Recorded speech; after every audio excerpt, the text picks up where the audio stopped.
Hey everybody, this is Christine here with Help Solve the Case. We are continuing on the surprising news today that there is a new trial in the Alex Murdaugh case out of South Carolina. And in an earlier video today, I went through the motion for a new trial that was filed. I believe it was back in, was it 2023? I don't remember. I apologize. But we now have the order here from the Supreme Court of the state of South Carolina reversing the decision and ordering a new trial. So I thought I would just go through that so we have a complete status of where we are, and then we wait. We'll see if there is a date or anything in here. They're going to remand it back down. And we'll see what happens. So if you're new to the channel, thanks for watching. If you've been here, I so appreciate your support. This channel solely exists so that I can do my thing, which I love, which is talking to you guys about the police and court cases and missing people and cold cases, forensic genetic genealogy, and just being able to help people. And I can't do it without you. So thanks for being here. Okay, so this is from, it says the state of South Carolina in the Supreme Court. It's in reference to these two appellate case numbers, and it was an appeal up from Colleton County. All right. And so it went up from the circuit court to be appealed. And it says it was heard February 11th. I don't know if they had a formal hearing. They might have put on some evidence. I'm not sure. If you'd like, I can search for that and we can take a look at that. And it's filed today, May 13th, 2026. So they said that the it's reversed and remanded. Okay, we've got all of the attorneys here. So it looks like for the defendant, or for Mr. He's not, I need to see if he's a regular person right now, or he's still, if they reverse the conviction. So we have attorneys for Mr. Murdaugh, Richard Harpootlian, looks like, excuse my mispronunciations, Donald Barber, Andrew R. Hand, all of Richard A. Harpootlian, PA, James Mixon Griffin, and Margaret Nicole Fox, both of Griffin Humphreys, LLC, all of Columbia, who represented the appellant. And then it looks like the Attorney General, Alan McCrory Wilson, Deputy Attorney General Donald Zelenka, Senior Assistant Deputy Attorney General Samuel Creighton Waters, Senior Assistant Deputy Attorney General Melody Jane Brown, Senior Assistant Deputy Attorney General Mark Reynolds. How's that fit on a card? Mark Reynolds Farthing, and Assistant Attorney General Joshua Abram Edwards, all of Columbia, for the respondent, which is the state. Okay. So it says, for 6 weeks in early 2023, the eyes of the nation focused on Colleton County, where the state prosecuted notorious, these are not my words, this is the document, notorious former attorney Richard Alexander Murdaugh for the murders of his wife, Maggie, and son, Paul. Both the state and Murdaugh's defense skillfully presented their cases to the jury as the trial court deftly presided over this complicated and high-profile matter. However, their efforts were in vain because Colleton County Clerk of Court Rebecca Hill placed her fingers on the scales of justice, thereby denying Murdaugh his right to a fair trial by an impartial jury. Again, I'm just reading this. Our justice system provides, indeed demands, that every person is entitled to a fair trial, which includes an impartial jury untainted by external forces bent on influencing the jury towards a biased verdict. Although we are aware of the time, money, and effort expended for this lengthy trial, we have no choice but to reverse the denial of Murdaugh's motion for a new trial due to Hill's improper external influences on the jury, and remand for a new trial. Because we order a new trial on this basis, it is not necessary that we review every evidentiary issue Murdaugh raises on appeal from his conviction. However, we address the admissibility of Murdaugh's financial crimes to offer guidance on this thorny issue to the trial court on remand. So this is coming down from the South Carolina Supreme Court, okay? And you know, this is things, how precedents and different things get set with the wording and what they've decided or whatever, okay? So, you know, they're saying that they have no choice but to remand it back, okay? Now, the facts. So they're saying on March 2nd, 2023, Murdaugh was convicted of the murders of his wife, Margaret Murdaugh, and his son, Paul Murdaugh. Let me back up a second. They also said, I wanted to look through this to see if there was something in particular, one particular item that swayed the court. And they said they're not going to review every evidentiary issue, okay? So we'll keep reading and see what we have. So he was convicted of the murders of his wife, Margaret Murdaugh, and his son, Paul Murdaugh, as well as 2 counts of possession of a weapon during the commission of a violent crime. The trial court, Judge Newman, sentenced him to life in prison. While his direct appeal of these convictions was pending at the Court of Appeals, Murdaugh filed a motion to hold the appeal in abeyance to allow him to file for a motion for new trial. The Court of Appeals granted this motion. On October 27, 2023, Murdaugh moved for a new trial, asserting Hill tampered with the jury by 1, advising it not to believe Murdaugh's testimony and other defense evidence, 2, pressuring it to reach a quick guilty verdict, and 3, misrepresenting information to the trial court in an attempt to have the court remove a juror she believed to favor the defense. And I think they might be talking about the Facebook stuff there.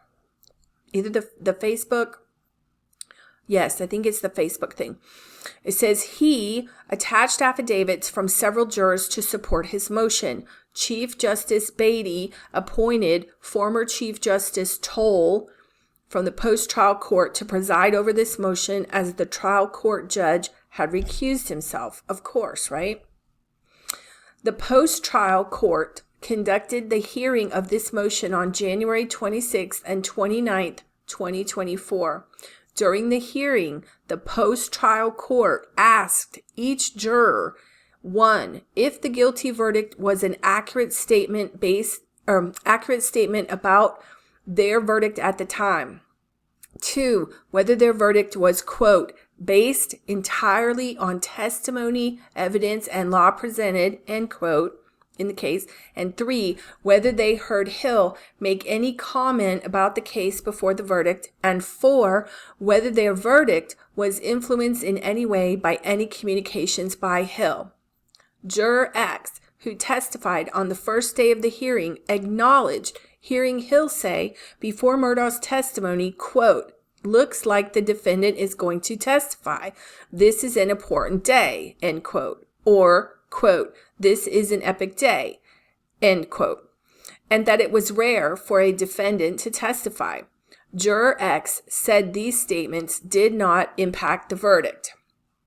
Juror Z, who submitted one of the affidavits Murdaugh attached to his motion for a new trial, was the first juror to testify on the second hearing date. When asked whether she heard Hill make any comments about the case, Juror Z responded that Hill said, quote, to watch his actions, end quote, and to, quote, watch him closely, end quote. Juror Z added that Hill said more, but she could not remember anything else. Juror Z explained Hill's statements influenced her finding Murdaugh guilty because, quote, to me, it felt like she made it seem like he was already guilty, end quote.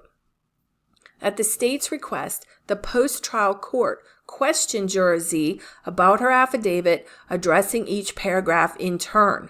Juror Z's affidavit gave a more detailed recitation of Hill's comments. And that could be because of the time elapsed between hearing before the Supreme Court, their questioning from the actual court and the affidavit, okay? So these are the comments in the affidavit. Toward the end of trial, after President's Day break, but before Mr. Murdaugh testified, the clerk of court, Rebecca Hill, told the jury, quote, not to be fooled, end quote, by the evidence presented by Mr. Murdaugh's attorneys, which I understood to mean that Mr. Murdaugh would lie when he testifies. She also instructed the jury to, quote, watch him closely, end quote, immediately before he testified, including to, quote, look at his actions, end quote, look at his movements, end quote, which I understood to mean he was guilty. Juror Z testified that when the jury began deliberations, Hill told the jury, this shouldn't take us long, end quote, quote, end quote. In addition to referencing Hill's statements, Juror Z averred in her affidavit, quote, I had questions about Mr. Murdaugh's guilt, but voted guilty because I felt pressured by the other jurors, end quote. After reviewing the affidavit, the post-trial court questioned Juror Z. I asked you previously, was your verdict on March 2nd, 2023 influenced in any way by communications from Becky Hill, the clerk of the court? You answered yes. In light of what you said in the affidavit, which is, quote, I had questions about Mr. Murdaugh's guilt, but voted guilty because I felt pressured by the other jurors, end quote. Is that answer I just read a more accurate statement of how you felt? Juror Z answered affirmatively. The post-trial court then asked if she stood by the affidavit, and she answered yes. Juror Z subsequently submitted an affidavit to clarify her testimony, in which she explained that she felt influenced to find Murdaugh guilty by Hill's remarks before she entered the jury room, and once deliberations began, she felt additional pressure from the other jurors to reach a guilty verdict. Although the post-trial court did not admit this affidavit, it accepted it as a proffer. Thus, the affidavit is part of the record before this court. Juror P testified that on the day Murdaugh was to take the stand, Hill made a comment, quote, watch his body language, end quote. He denied Hill's comments influenced him in any way. The remaining jurors testified that they did not hear Hill make any comments about the case, and they were not influenced by any comments Hill made. Following the jurors' testimony, the state called Hill as a witness. Although Hill denied making most of the comments the jurors related, she admitted that on the day Murdaugh testified, and within earshot of some jurors, she spoke to the bailiff about Murdaugh's decision to testify. She also stated that she gave the jurors a, quote, little talk, end quote, instructing them to pay attention, and that day was a, quote, big day, end quote. She denied attempting to influence the jury. In discussing her book, Behind the Doors of Justice, The Murdaugh Murders, Hill claimed, quote, literary license, end quote, to explain some of the more dramatic passages. She denied wanting a guilty verdict because it would sell more books, claiming the outcome of the trial did not matter to her, but she acknowledged as true a passage in which she stated she believed Murdaugh was guilty, but was concerned he would be acquitted because of his family's goodwill in the community. The post-trial court also questioned Hill about favors she granted the media. Hill denied allowing the press to view the exhibits, including the sealed exhibits. However, she subsequently pled guilty to perjury stemming from this denial. Although the post-trial court limited discussion of Juror 785, whom the trial court dismissed on the day deliberations began for allegedly discussing the case with third parties, it allowed Murdaugh to question Hill about bringing to the trial court's attention social media posts that Hill mistakenly believed were from Juror 785's ex-husband.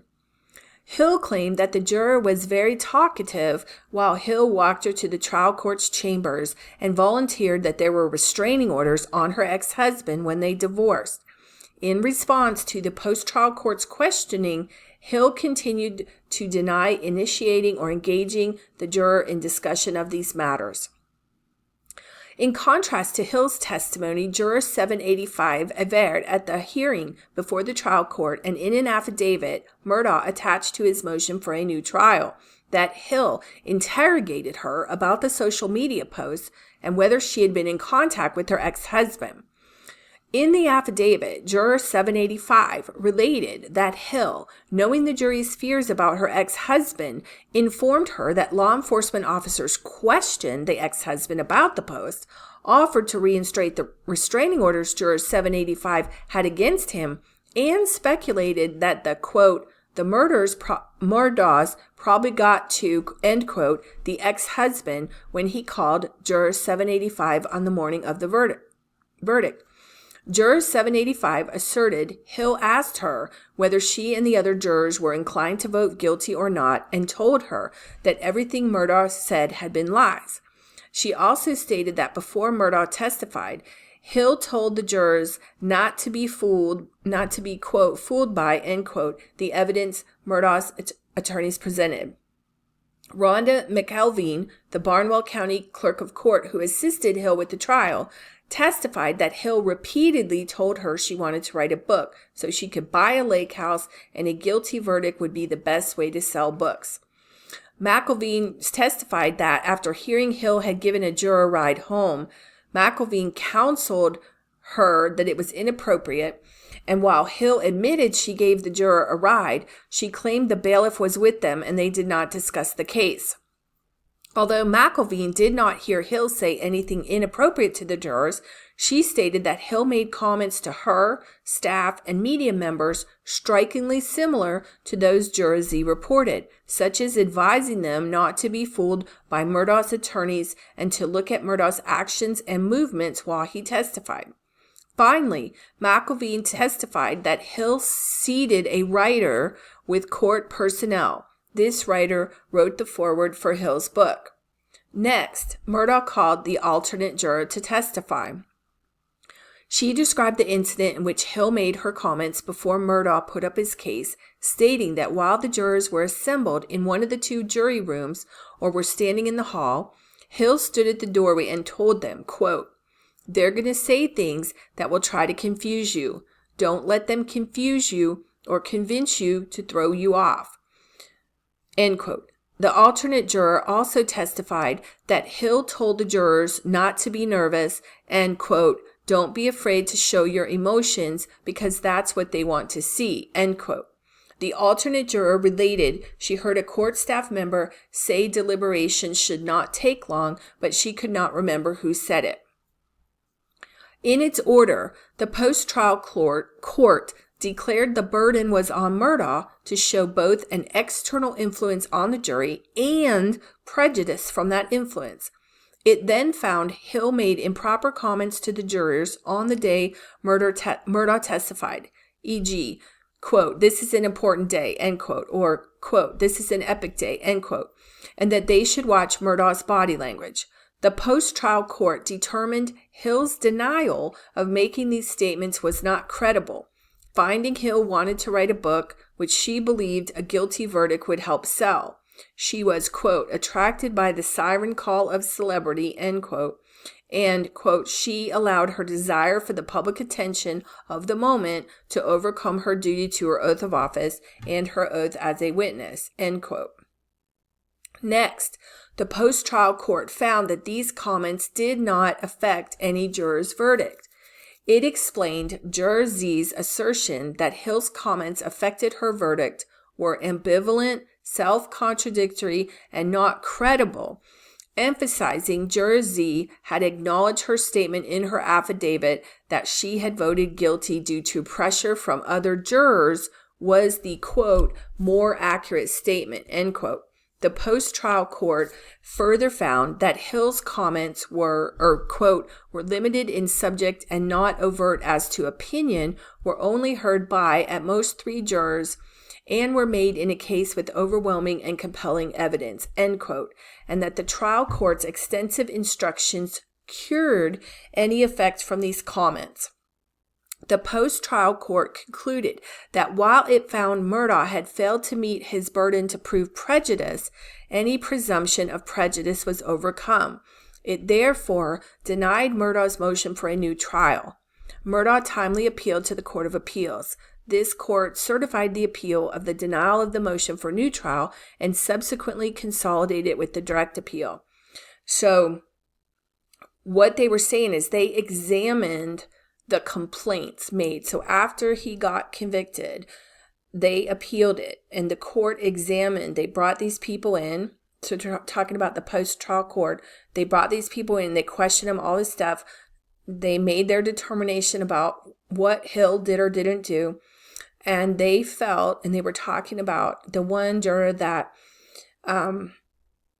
the pressure, what it sounds like, the pressure was on the quickness, not on the other things. That's what I'm reading here. That's what I feel that they're saying, okay? Again, reading from the document.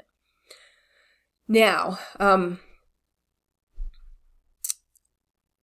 I'm not going to read through all this necessarily law and analysis. We talked a little bit about Remmer and how Remmer gives a presumption of prejudice, okay? We talked a little bit about it in the motion for new trial. Okay, they're citing court cases here. Definitely don't need to read all that. Now, it says, we acknowledge that this court has not always employed the Remmer presumption when considering external influences on the jury. In Kelly, an appellate asserted the trial court erred in denying his motion for mistrial when a capital case juror shared a pro-death penalty pamphlet in the jury room during the penalty phase of the trial. And they give a citation there. Because the appellant framed the issue on appeal as a denial of a mistrial, the court noted that, quote, in order to receive a mistrial, the defendant must show error and resulting prejudice, end quote, and held the appellant failed to show prejudice. They say, we did not discuss Remmer. Okay, they talk about State versus Bryant. They're looking at all these cases and the decisions that they've made, okay? So, I'm not going to read all that. So what they're saying here is we clarify today that when faced with a third party's improper contact with a juror, our courts should follow the Fourth Circuit's three-step analysis as set forth in Cheek. And Cheek is a case, okay? And they're citing it. And one, require the defendant to meet the initial burden by presenting evidence that contacts were, quote, more than innocuous interventions, end quote. And two, if this minimal standard is satisfied, then recognize the Remmer presumption automatically, okay? So they're saying that if there's, contact and interaction with the juror that's more than innocuous interventions, like we're going out for lunch or we're going to stay late or something like that, right? Whatever they're determining in innocuous interventions, Remmer gets triggered automatically. And then number three, what happens, it shifts the burden to the prevailing party to prove that there exists no reasonable possibility that the jury's verdict was influenced by an improper communication. Okay? So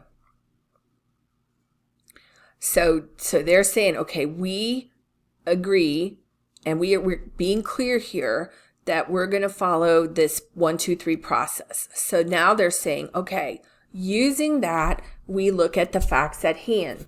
First, we must determine which comments Hill made to the jurors to see whether they're innocuous or not, right? They state the post-trial court referenced only a few of the comments the jurors testified she made. Example, quote, this is an important day, end quote, or quote, this is an epic day, end quote, and to watch Murdaugh's body language. The state argues the post-trial court implicitly rejected the other alleged comments as not being credible. The Supreme Court says we find this argument is without merit. Okay? So when it went from after he was convicted and it went on appeal, and they had their little day in court and everybody testified, or their 2 days in court, the court found that some of the comments and allegations, I'm guessing, were not credible. Okay? So the Supreme Court is saying we don't agree with that, okay? So it says, the post-trial court gave no indication it found the other comments not credible, nor would the record support such a finding. Indeed, the post-trial court found Hill's denial of making any inappropriate comments lacked credibility. The post-trial court made no distinction regarding the comments it referenced in its order and the remaining comments that are in the record. Let me back up a minute. Okay, let me back up because I got this wrong. The state, okay, so in their appeal to the Supreme Court, the state, the prosecutors are saying that the post-trial court implicitly rejected the other alleged comments as not being credible, and the Supreme Court denied. So it wasn't the court saying that, it was the state, the prosecutors in fighting this appeal to the Supreme Court, okay? So they're saying, indeed, the post-trial court found Hill's denial of making any inappropriate comments lack credibility. The post-trial court made no distinction regarding the comments it referenced in its order and the remaining comments that are in the record. The post-trial court, in fact, found credible Juror Z's affidavit statement concerning pressure from other jurors. This same affidavit included Juror Z's recollection of Hill's comments, quote, not to be fooled, end quote, by the evidence presented by Murdaugh's attorneys and Hill's instructions to, quote, watch Murdaugh closely, end quote, look at his actions, end quote, look at his movements, end quote. And so what they're saying here is if part of the affidavit is credible, then everything in the affidavit has to be credible, okay? And that's what they're going to say here.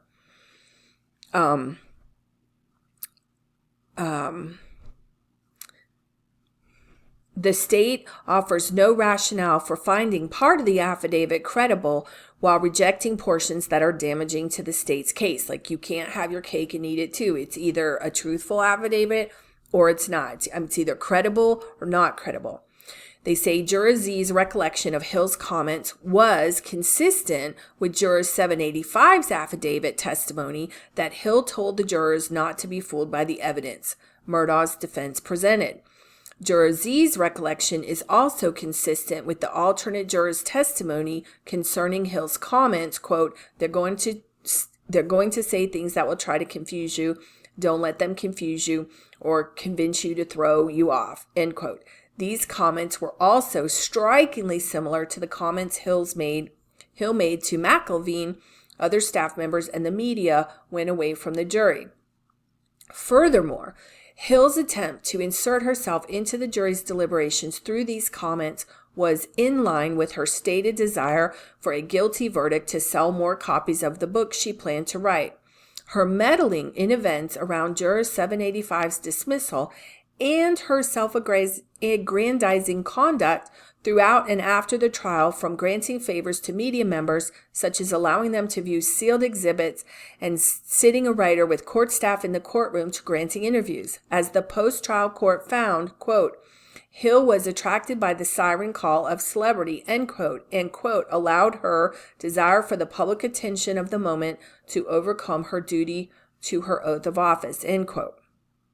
They say, we have no reason to find Hill did not make all of the statements the jurors reported. Therefore, we hold Murdaugh established Hill made comments that the day Murdaugh testified was, quote, epic, end quote, or, quote, important, end quote, and urged the jurors not to be, quote, fooled, end quote, confused, end quote, thrown off, quote, convinced by Murdaugh, and to watch Murdaugh's body language closely. Okay, so they're saying we find, remember we're at step one, we find that the statements were made. Now, they have to decide whether they're more than innocuous interventions, okay? And they're going through these cases. And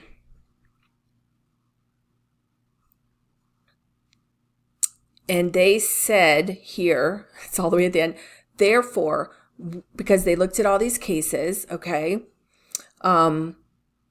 therefore, we hold Murdaugh met the, quote, minimal standard, end quote, of showing that, quote, the extrajudicial communications or contacts were more than innocuous interventions, end quote. Okay, so then remember from the 1, 2, 3 above, Remmer applies. Okay, so now they have to go to 3. Our following consideration is whether the state has met its heavy burden of proving, quote, there is no reasonable possibility that the verdict was affected by Hill's comments, okay? So now they're going to go through all this stuff, okay?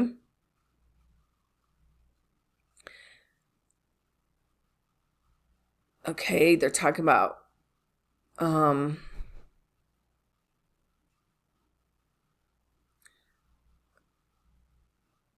trying to get out of to the end of it. Okay. So, finally, we hold the state has not met its burden of proving the trial court's instructions to the jury cured any prejudice arising from Hill's comments. Okay? So they state generally an instruction to disregard incompetent evidence is deemed to have cured the error. They reference this case. They said here, the trial court gave the standard instructions and admonishments to the jury, none of which provided guidance on what to do when the Colleton County Clerk of Court, an officer of the court, made comments disparaging Murdaugh's credibility and urging the jury to reject his defense. The trial court never had the opportunity to even attempt to cure the prejudicial effect of Hill's comments because they did not come to light until months after the trial. If we were to accept the proposition that standard charges could cure such prejudice, then no defendant would be entitled to relief when improper extrajudicial information reaches the jury's ears, regardless of its content or context. Okay? So, they say in summation, Murdaugh met his initial burden of establishing Hill's comments to the jury were more than innocuous interventions. That's 1. 2, triggers Remmer, presumption of prejudice and shifting the burden to the state, and then the state has to show how Murdaugh was not prejudiced, and the court says they didn't. Okay, now they're answering a different question here about financial crimes. Let me just scan down. I don't know if this is going to be on the new trial or what. Okay, they're talking something about they should have limited the state's presentation.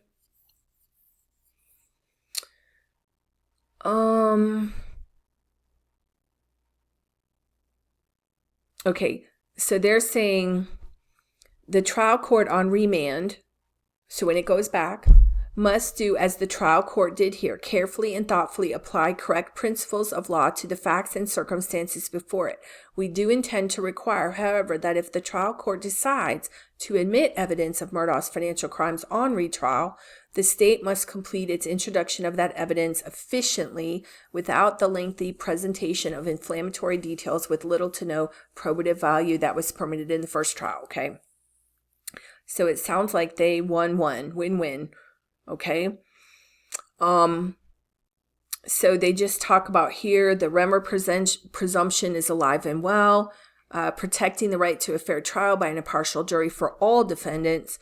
They say here, Hill, the Colleton County Clerk of Court, egregiously attacked Murdaugh's credibility in his defense, thus triggering the presumption of prejudice, which the state was unable to rebut. As noted at the outset, Hill's shocking jury interference was accomplished outside the presence and knowledge of the outstanding trial judge and superbly competent and professional counsel for the state and defense. So they couldn't fix it, okay? We are accordingly constrained to reverse the post-trial court's denial of Murdaugh's motion and remand for a new trial. So, there you go. So I guess it's going to have to get scheduled. I don't know. I think he was in custody. Does he get released? Like, I don't know what's happening with that, but I will keep an eye on it. That's what they said. If you have any questions, please let me know below, and we will stay tuned. So thanks for supporting. Thanks for watching. Thanks for liking and sharing. And I will see you on the next one.